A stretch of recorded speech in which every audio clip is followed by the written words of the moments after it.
कोट्यवधींच्या सुशोभीकरणाचा फुगा पहिल्याच मुसळधार पावसात फुटला का? रत्नागिरी रेल्वे स्थानकाचं तब्बल 50 ते 60 फुटांचं छत अचानक कोसळलं.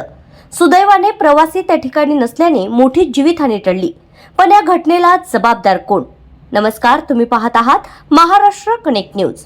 कोकणातील सर्वात महत्त्वाच्या रेल्वे स्थानकांपैकी एक असलेल्या रत्नागिरी रेल्वे स्थानकात धक्कादायक घटना घडली आहे. नुकतेच कोट्यवधी रुपयांचे खर्च करून सुशोभीकरण करण्यात आलेल्या स्थानकाच्या छताचा तब्बल 50 ते 60 फुटांचा भाग मुसळधार पाऊस आणि सोसाट्याच्या वाऱ्यामुळे अचानक कोसळला.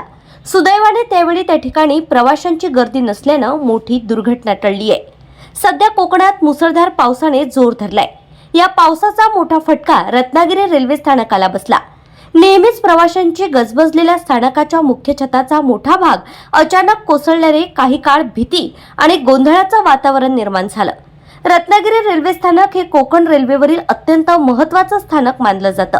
येथे दररोज लांब पल्ल्याच्या अनेक एक्सप्रेस गाड्या थांबतात.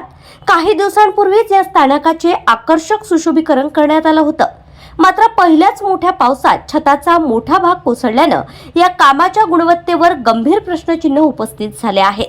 विशेष म्हणजे गेल्या वर्षीच्या पावसाळ्यातही याच छताला मोठ्या प्रमाणात गळती लागल्याच्या तक्रारी प्रवाशांनी केल्या होत्या. मात्र त्यावर प्रभावी उपाययोजना न झाल्याचा आरोप होत आहे. अखेर आज छताचा मोठा भाग कोसळल्याने प्रशासनाच्या दुर्लक्षावर पुन्हा एकदा बोट ठेवलं जातंय. या स्थानकाच्या सुशोभीकरणाचं काम सार्वजनिक बांधकाम विभागामार्फत ज्ञाती कंपनीला देण्यात आलं होतं. आता या घटनेनंतर कंत्राटदाराच्या कामाच्या दर्जावर आणि संबंधित अधिकाऱ्यांच्या जबाबदारीवर प्रश्न उपस्थित होत आहेत. सुदैवानं या दुर्घटनेत कोणतीही जीवितहानी झाली नाही.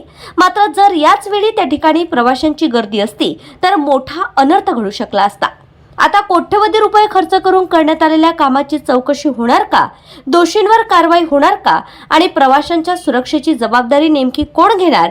या प्रश्नांची उत्तरं मिळणं तितकंच महत्त्वाचं ठरणार आहे. या घटनेबाबत प्रत्येक अपडेटसाठी पाहत रहा महाराष्ट्र कनेक्ट न्यूज. जर हा व्हिडिओ महत्त्वाचा वाटला असेल तर लाईक, शेअर आणि चॅनल सबस्क्राईब करायला विसरू नका.